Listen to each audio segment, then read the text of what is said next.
Après l'importation des plans, ainsi de suite, ce qu'il faut voir, c'est maintenant la création des surfaces. Pourquoi on crée les surfaces? Parce que avant, quand on travaillait sur Covadis, on appelait ça le modèle numérique du terrain. Le modèle numérique du terrain de MNT, qui est un réseau triangulaire accolé, donc qui va créer sous forme de maillage qui était irrégulier, et ce maillage irrégulier nous permet de calculer les volumes, c'est-à-dire les quantités. Et sur le maillage, après le maillage, on faisait ce qu'on appelle par les courbes de niveau. On faisait les courbes de niveau par rapport au TNT, au MNT calculé. Maintenant ici, la création des surfaces va amener tout ça. Donc pour créer une surface sur le logiciel Civil 3D, on vient ici sur surface, on clique ici, il y a création de surface. Maintenant ici on peut créer les surfaces par rapport à un fichier DEM.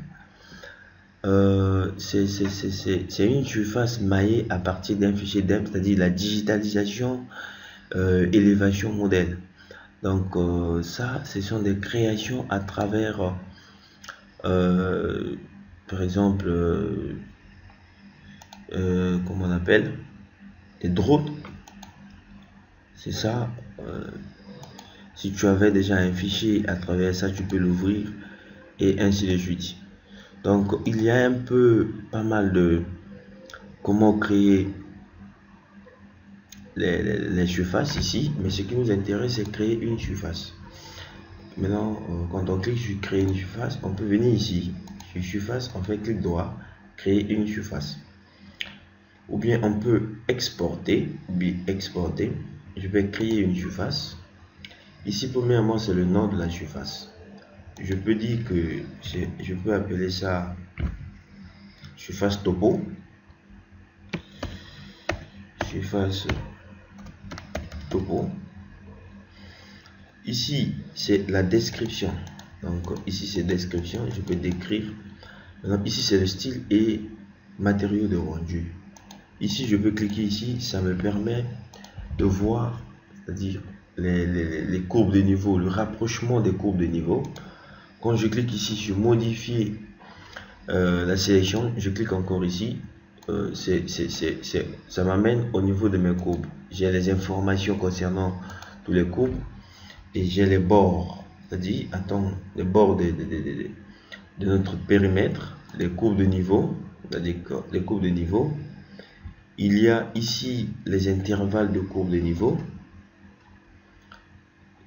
Il y a les intervalles de courbes de niveau, comme je viens d'appeler dit tout à l'heure. Il y a la géométrie en 3 dimensions. Il y a la légende, style de légende aussi. Il y a les intervalles de courbes de niveau. Ici, par exemple, il y a les intervalles de courbes de niveau de 2 mètres par rapport aux courbes de niveau secondaires. Ça, je vais expliquer ça tout à l'heure. Il y a 3 types de courbes de niveau, par exemple. Il y a les courbes de niveau maîtrise, que nous appelons les courbes de niveau principal ou courbes de niveau directrice. Sur le logiciel Covadis, ce sont des lignes qui sont en très fin, et d'épaisseur qui sont ce sont des lignes continues. Les courbes de niveau, c'est une ligne joignant par exemple les points de même altitude. C'est un chemin qui obligatoirement qu'il faut emprunter pour ne ni monter et ni descendre. Il y a aussi les courbes de niveau secondaires. Il y a les courbes de niveau secondaires, encore appelées courbes traditionnelles ou courbes normales, dessinées en train fin. Elles sont souvent intercalées entre eux, ils sont continus. C'est les deux courbes de niveau les plus utilisées, courbe de niveau secondaire et courbe de niveau principal. Mais il y a aussi une troisième, comme j'avais dit, il y a les courbes de niveau intermédiaire.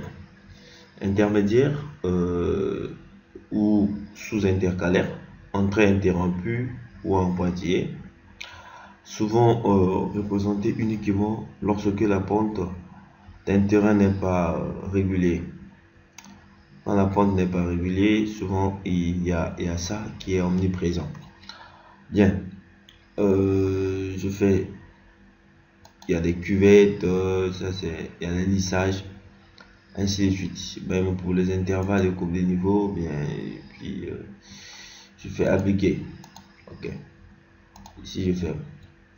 Je peux aussi changer le bas et puis je fais OK. Quand je fais OK, je trouve que il n'y a pas ma surface, mais je sais que je viens de créer la surface parce que je trouve qu'il y a un plus ici qui s'est ajouté. Quand je clique dessus, je vois le nom que j'ai créé, surface topo.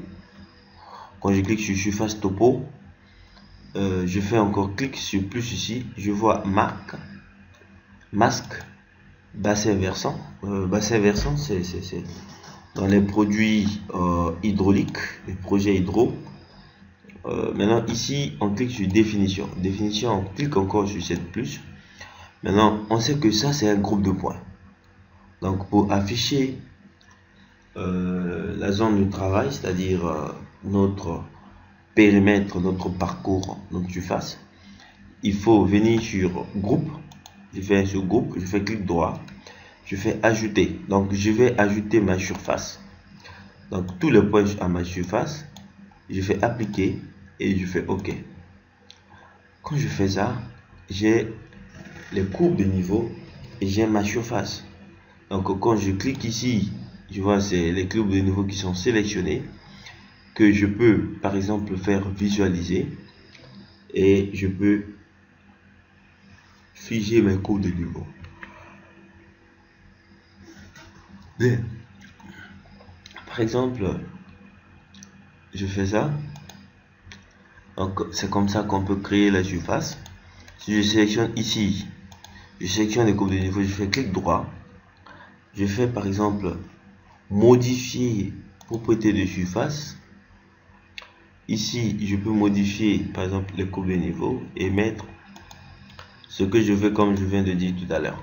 Donc je clique ici, j'ai la possibilité de mettre les courbes de niveau à une distance de 2 à 10 mètres, de 5 à 25 mètres et ainsi de suite.